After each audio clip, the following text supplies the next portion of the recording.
Run, river, run, run through the hills. Run, river, run to the sea. Run, river, run to your place beneath the sun. Run, river, run over me. Hi, this is Jan Lewis. Welcome to Vegas. Today we have from Rhode Island, we have the editor of the Valley Breeze newspaper. I forgot where I saw this, where I picked it up, but I loved it when I read it. We have the editor, Ethan Shorey. Welcome, Ethan. Thank you. You're welcome. Now, Ethan has been with this since 2006, and you're young now. So right out of college, you found this job, or they hired you?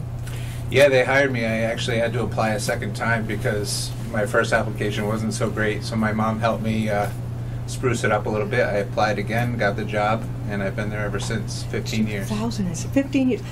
Your generation, that is amazing. Because the way it is, to me, it looks like 1 or 2 years and they keep going forward and move on. Nothing wrong with it, but to be there since 20... Now, you went... Where did you go to college again, Ethan? Clark Summit University in Pennsylvania. And you majored in? Written communications. Perfect. This is... It says serving North Smithfield, Blackstone, and Woonsocket. But you're in Cumberland, and they can get it there, too, right? Yeah, we have 5 editions. I write for multiple editions. Vivian writes most of the Woonsocket, North Smithfield news, but I write a lot of the Cumberland, Lincoln news. And so you're a journalist as well over there. Yeah. Do you have your own column? I don't remember. I will write an occasional column. I try to keep it to specifically about like local happenings and journalism type stuff, just because I don't want to say my opinions about that could get world tricky. events and things like that. Do you happen to know? We'll give a shout out to Rod Lee. Do you know Rod Lee? He is the editor, CEO of the Rambler, which is basically online newspaper for the Blackstone Valley. It sounds familiar. Rod Lee. He's been around a long time. Okay. He did the Northbridge Times. But the Rambler, you can. He does mail me my copy. I'm a journalist on that. Yep. I write. But these, golly, compared to a lot of newspapers these days, these are nice and meaty. Yeah. Yeah, we're very unique in the country. We're one of the most well-read. At one point, we were the most well-read weekly newspaper in the country. I'm not sure if we're still there, but we're right up there near the top. So we take great pride in actually doing real journalism in a free weekly paper. And it's free. Yeah. Can you imagine the Telegram Gazette and all the other ones being free? They've gone up. This is fantastic. We're here in this area, Uxbridge maybe, or Millville, or Blackstone. Well, it says Blackstone. Yeah, Blackstone is kind of the extent of where we go. That's the extent? Yeah. So that edition is... I mean, we've thought about expanding further, and that could be in our future. We just expanded to Central Falls. Yeah. But that slow must growth. be where I picked it up. Down in Blackstone on my way to Woonsocket. Perhaps, yeah. It's probably down there. Because I wish we saw it up here because we're not that far from you. Yeah. I mean, if you want to go to Woonsocket, just get on 122 and go through Blackstone, and that's it. You're there. Yep. It's a big city, that Woonsocket. They've got a wonderful Salvation Army thrift shop. Yeah. It is fantastic. Have you ever been in it? I typically go to Savers, but is there a Savers in Woonsocket? Yeah, there is, right on Diamond Hill Road. I think if you go to Sally's Boutique, Salvation Army thrift shop, you're going to see a big difference from Savers. Yeah. Big. Now, you got started in 2006. And what was your first job at the Valley Breeze? Just a reporter. I covered North Providence. They had just purchased the North Providence newspaper, and they needed a reporter to cover all the local news, and so I jumped right in. Back then, it was a lot of turmoil in town politics.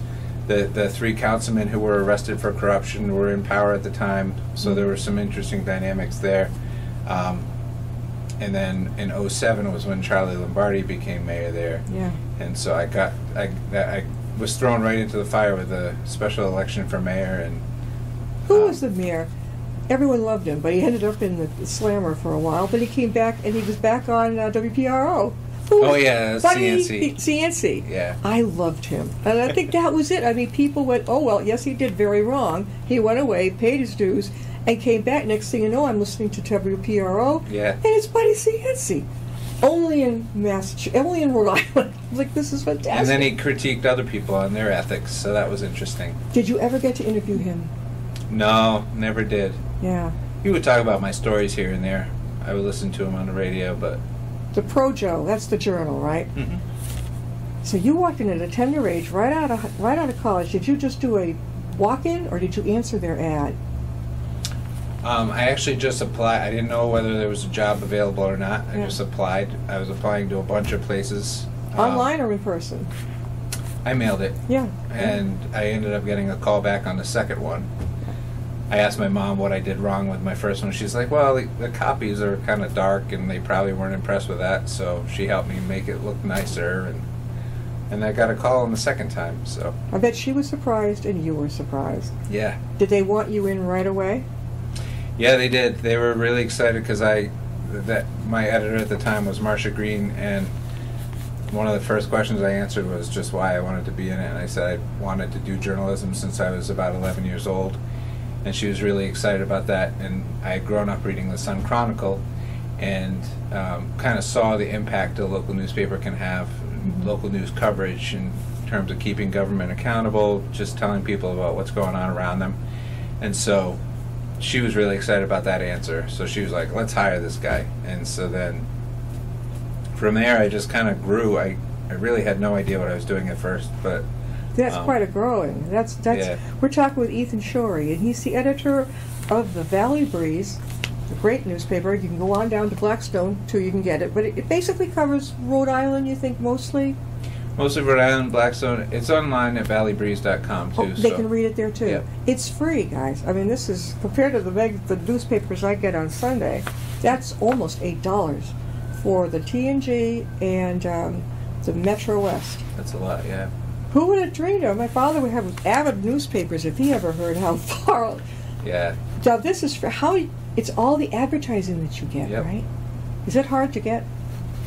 Well, the sales department does a great job, and it helps that we've made it such a well-read paper, so people get a lot of feedback from their ads. So that keeps us going, yeah. Do you ever you do a wide variety of articles. What are your most usually featured types of things?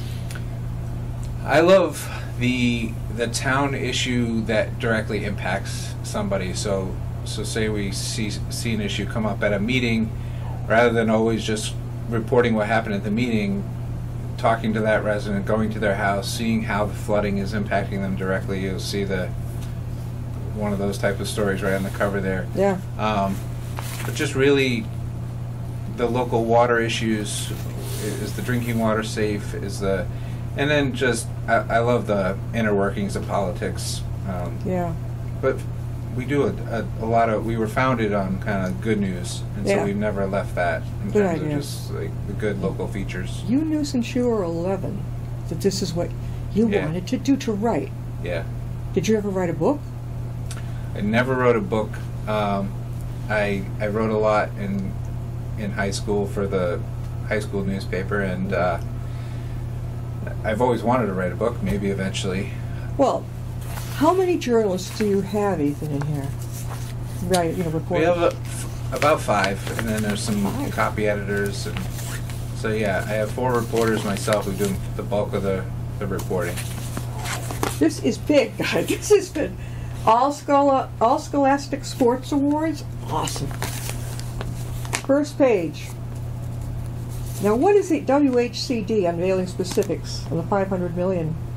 Yeah, that's an ongoing issue that we've really covered from start to finish, and Woonsocket Housing Authority and their leadership issues and investigations, and so housing. You're having as much trouble finding, apartments. I don't know if you have an apartment, but it's crazy.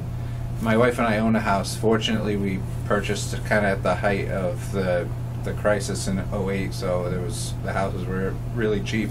Before COVID? Yeah, 2008. Oh, wow, yeah, you stuck right in. Yeah. You got lucky. Yeah, we bought it the right time. And you're in Cumberland. Yeah. Yeah, you go right through. Here's another. Oak Hill Cemetery trustee responds to claims, and then we go into people reconnecting people with the river. You have a lot of advertisers. Yeah. And that keeps it going. It's about 50-50 advertising and stories. Trying to find where you have the obituaries too. Not many of these little papers carry that. The most popular part of the paper. Are you serious? Yeah. I thought I was the only one. People check them religiously. You know what I do? You know the Sunday papers? Now I know how to get this one. But the Sunday papers, I get them to look at the obituaries, not because I'm cheering anybody on that they died, but I like to find out what they passed away of, because it helps us realize. It'll say, in lieu of flowers. Yeah. Very often it will be contribute to what that person died of. Yeah. Have you noticed the age range? We got them into the hundreds now. A lot of, when I started, we were, maybe it was just my imagination, but it seemed like once every few months somebody would live to 100. Yeah. And now, because we do 100-year-old stories all the time, Yep. and now it's quite regular. We probably do 20 or 30 of those a year. It's not our grandparents' world anymore. Yeah. I mean, back then, I guess 75 was about it, you know, but not anymore. Yeah, medicine and just... You have kids? You would... Yeah. I have 3 children, yeah. How old are they? They're 10, 8, and 5. Oh, you got your hands full. Yes, I do. You even have colored pictures of the deceased. This is pretty good. It's not just that, you know, it's stark. Yeah, we take great pride in putting out a good product. If the printing is a little off, we check with the printers, see what happened, and we try to really keep it. We don't want to insult people's intelligence and put out a junk product. Do you ever have authors about their books, their new books? We have a book reviewer, actually, Jim, who does something called Breeze Books, and he regularly does reviews on all sorts of books, a lot of local authors. He just recently did one. His name is Jim? Jim Raptis, yep. Yeah, because I have, you know, I'm a publicist too for authors, and I can send them to him. Jim? For sure. Okay, and he works at the Valley Breeze. Okay. Yep. So he reviews the local books. Is he an author too? I don't believe he is. I should ask him that. I don't think he's written anything, but... You know what? He's needed. Authors love that. Yeah. Give me a review, and then they can at least get that out there when they're starting out. What's your favorite part of having your own newspaper here? Oh boy, I think it's because I cover the town that I live in. Yeah. I love, and I also deliver a lot of the papers. I love going to Dave's Market and seeing people, and they give me feedback, and I ask them what they think and what they would like to see different, and just kind of getting that immediate feedback from people who are your neighbors, essentially, telling you what they think about your stories, good or bad. Yeah, Dave's Market, where's that? That's right on Diamond Hill Road, right at Chapel Four Corners off of 295. Near Mendon Road or anything? So yeah, Mendon and Diamond Hill kind of run parallel. So it's on the Diamond Hill side, one exit up, right off the exit. Is it like a market for just for produce? Yeah, it's a full grocery store, but it's a chain in Rhode Island. They've slowly grown, but family owned. Is it as great with cost as the Market Basket is we have around here? Probably a good amount more expensive than Market Basket. But prepared foods they do really well. They do it real well. Yeah. We have been talking with the editor of the Valley Breeze, and his name is Ethan Shorey. Ethan, how can they get a hold of you? You can email me anytime at ethan@valleybreeze.com. That's ETHAN. Or you can contact any of our journalists through our website. Everybody's email is linked underneath the stories that they write. You can send me a letter, I don't care, at 6 Blackstone Valley Place in Lincoln, Rhode Island. You can find me on Twitter. My Twitter handle is @TheStoryShorey. Yeah. Wait, you can't miss.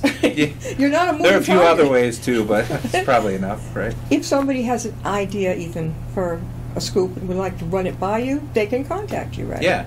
We're very hyper-local, so it has to be specific to the communities we cover. Which, like Blackstone, as far as Massachusetts goes, and then you go down into Woonsocket and all that type of thing. Yeah. Does it go into Providence at all? No. No. Pawtucket's the farthest we go. So. Pawtucket.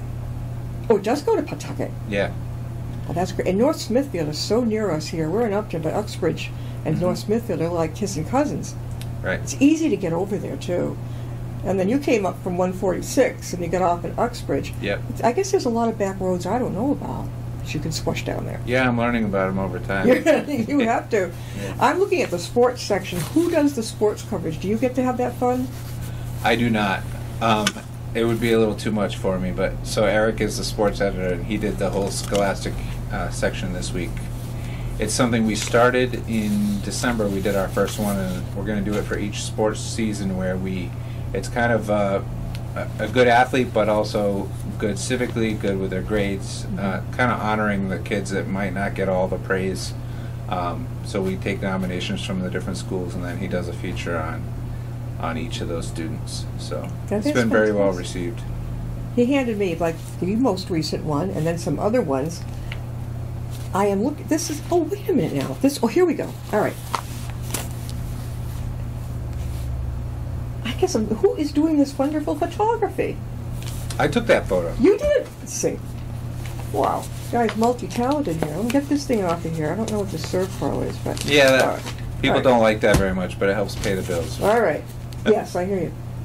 So this guy is he's showing how rising water from the beaver activity is impacting his family's property. And he is in Cumberland. I don't know if you can see this. Poor beavers. I mean, I side with the beavers, but I understand. How did you meet this guy? He likes the beavers, too. He feels kind of badly, but it's creeping up his backyard. And it's kind of worse than it's ever been in terms of flooding from beavers. So. It pushes the water up into the local family's backyard. What's the solution? So they're coming up with a number of solutions. They're talking about maybe trapping now, but they basically the DPW has been going out all the time to remove these dams, and then they're back the next day building it again. And so it's kind of a never-ending task. They have machinery that they go in with, but you can't really get rid of them. And so they're... Do you ever watch Northwood's Law? No, I about haven't. New Hampshire Fish and Game Rangers. Okay. They actually have traps. Somebody will call and say, I've got beavers on my lawn, or I've got a raccoon.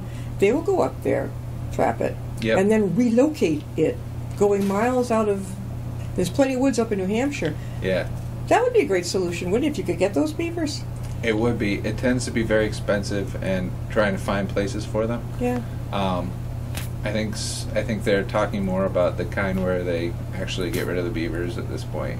Yeah. A little bit of I think so. I know. I'm going to arm those beavers. They are cute. That's a whole other topic. I'll talk to people about guns. Mutter picks Johnston captain as new chief. Deputy Chief Cuello resigns. Chulo, yeah. Did he choose to resign? So the story doesn't get into it too much because the mayor didn't want to comment, but it insinuates that he applied for he confirmed that he applied for the job, and then when they made a decision on the new chief, he decided to resign. So the assumption would be that he was not happy that he didn't get the job, and he's been there for a while, and he decided it was time to move on. Do you like to connect with entrepreneurs? There's so many starting out with their businesses. Yeah, we do new business stories. We kind of have a formula with everything. We do new business stories. We have a birthday club where people can pay a small fee to have say happy birthday to somebody, and then all that money goes to local charities. What did you ask me again? I'm sorry. Entrepreneurs and small businesses. New businesses. Yeah. We kind of have rules about it, just so we'll do anniversary stories, we'll do a business opening story, and then we'll do something short if business changes hands. And if it's really interesting, like an entrepreneur doing something really fascinating, we'll do something a little more in-depth. But some people now, I've written memoirs for people, ghostwrite. It's their book. Sure. Do you have many people who say you'd like to come on and talk about the memoir I'm writing or anything like that? Not really. We have a lot of authors who want us to write about their books. There's a lot of self-publishing, so we've kind of we've had to get a little more judicious about if it's a 90-page book about and it's not very well written, we'll do a little editing a little brief about it, and then if it's something that has more wide history of the Blackstone Valley, obviously we would write a lot more about it. So it's kind of a case-by-case basis. Yeah. This is great. We've been talking with Ethan Shorey, and he is the editor of the Valley Breeze, which serves Cumberland and Lincoln, also North Smithfield, right? Woonsocket, Blackstone. And if you want to get a copy, it's fantastic. I mean, we don't have many of them around here. You can go down to Blackstone, right? Where in Blackstone? Which shop did I pick this up in? I actually deliver to part of Blackstone, so I deliver the Stop and Shop and Library? Unibank. The library, maybe? I don't go to the library. Somebody might, though. Yeah. I don't totally know all of our stops, but I do Hilltop Farms, all the Pulaski Boulevard, basically. That's Bellingham, actually.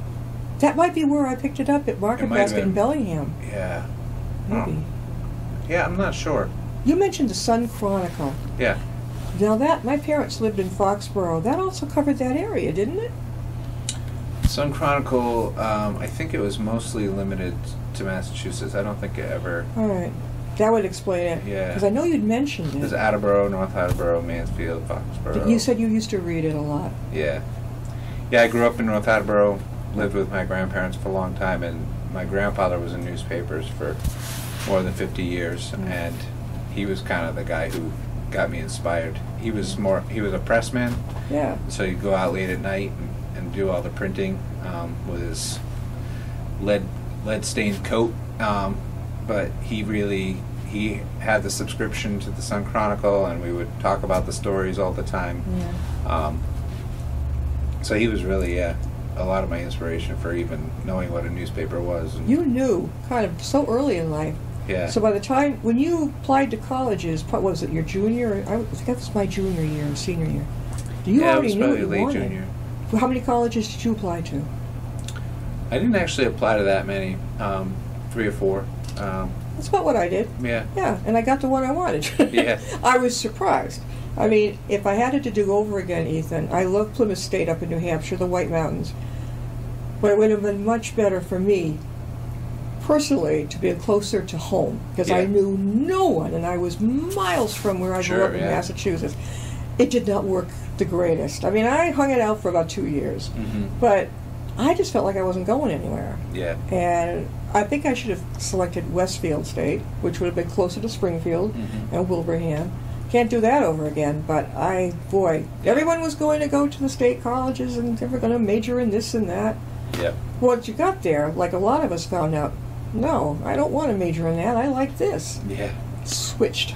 Yeah. Tried it. I think the benefit of college for me was much more than actually learning what I was going to do for an occupation, was just learning about life. Yeah. And it was actually the internship that I did through college at the Sun Chronicle that really taught me the most about what I would need for my occupation. But a lot of people spend a lot of money on college and then never actually... I know. That's, I don't think my father ever understood. But by my second year, I was bored. I wasn't going anywhere with it. And I just announced that I was leaving. And Yeah. he was like, oh. Yeah. So you come home, you got two tries here. You're either going to go to business school or you're going to go to beauty school. Yep. I knew where he wanted me to go, business school, so I did. But it was individualist learning. You could be in the same room with the others, but you went at your own pace, graduated in 6 months. Compared to in high school, a huge room of kids, we were learning typing, D. Yep. Completely different. But when I had the tutor to myself, 1, 2, 3. Sure. Yeah. So I did it, I got into that too, but I've done so many other things since then that... So, now, how many hours do you have to put in every day with this? Are you like an undertaker? You have to be on call every 24 hours? It's turned into that, especially with social media. Everybody, I used to get all my news tips by email, and now with social media, it's like... And then 2 hours later, they want to know why you haven't responded. It's like, I need some time with my family if it's okay. Or the middle of the night. And so, you have to set boundaries, because otherwise people will they just assume, why weren't you there at the sinkhole on... Yeah, why didn't you know about that? It was the middle of the night, I was sleeping. At a certain point, you have to Yeah.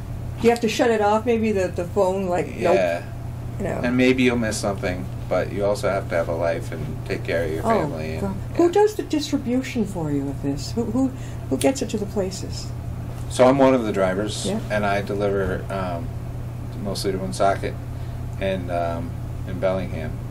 But then we have about, I think, 15 other drivers and so it's all, and we go to the stands, or depending on what it is, it might be a counter or wherever we put the papers. And now I can see where, I wonder if there was a copy at the Sally's Boutique.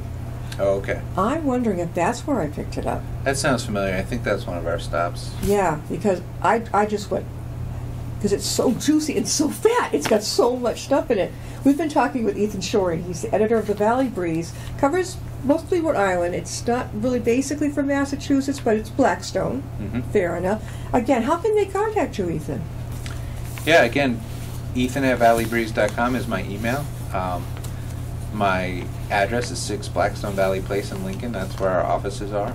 And you can also find me on social media at the story Shorey on Twitter. He's really covering all his bases. We got about 4 minutes left. This has been a lot of fun. I don't know. I've been into newspapers since I was, I don't know. My father would bring home all the Sunday papers. That was a big deal. Yeah. You know, you saw them all around. Could be the Boston Globe, and I don't know, whatever else was going on. But when I see this type, and when I see the word free, I think, how on earth does he do it? But then I look at how big it is, and it's got lots of advertisers. Mm-hmm. Now, do you have to pay your staff, or are they free too? No, we have full-time journalists, and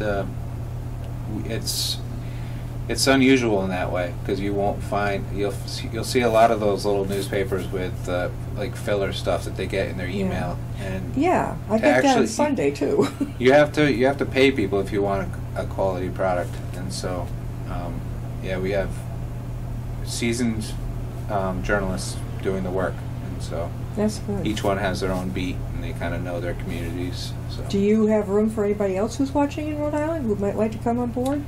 We have openings come up. We don't currently have any. We are currently looking for a freelance photographer.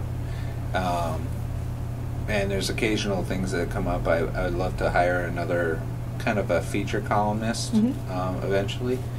But we put it out there when the positions do come open. What would you recommend, Ethan, to somebody, we've got a couple minutes left, a young one, maybe somebody's in high school or whatever, and they're thinking, what would you recommend that they do? Where would they go and major in, or just come and do it as an intern? To be in journalism? Yeah. I would say start now with your local newspaper or whatever, if it's a website, whatever. See if you can get something published. If you start building up that kind of whatever you call portfolio now, you have a better chance of kind of deciding whether it's for you, A, and B, just kind of impressing an employer eventually, saying. You have to be really good at writing, right? You gotta have a talent for that. Yeah, and you can improve over time. Yeah, and a natural instinct and curiosity about the world around you. Yeah, and the energy to do it. Yeah. Yeah, you gotta want to do it. Do they all have to carry a camera with them? I'd recommend that. Yeah, that's a good idea. Video, we do some video photography. You got to be able to do a little of everything. Was it rough during COVID? Yes, it was very rough. So. It was tough, but things have bounced back pretty well for us. So. Thank you, Ethan, for being with us. Thank you for having me. All the luck with this newspaper. This is a gem, the Valley Breeze. Go Thank pick you it very up down much. in Woonsocket, Blackstone, North Smithfield. Well, I swear I must have gotten mine down in Woonsocket. I'm not sure. It's nice and fat, and it's got lots of good stuff in it. I don't know what else to say. It's just terrific. Thanks again. We'll see you next time and be my guest.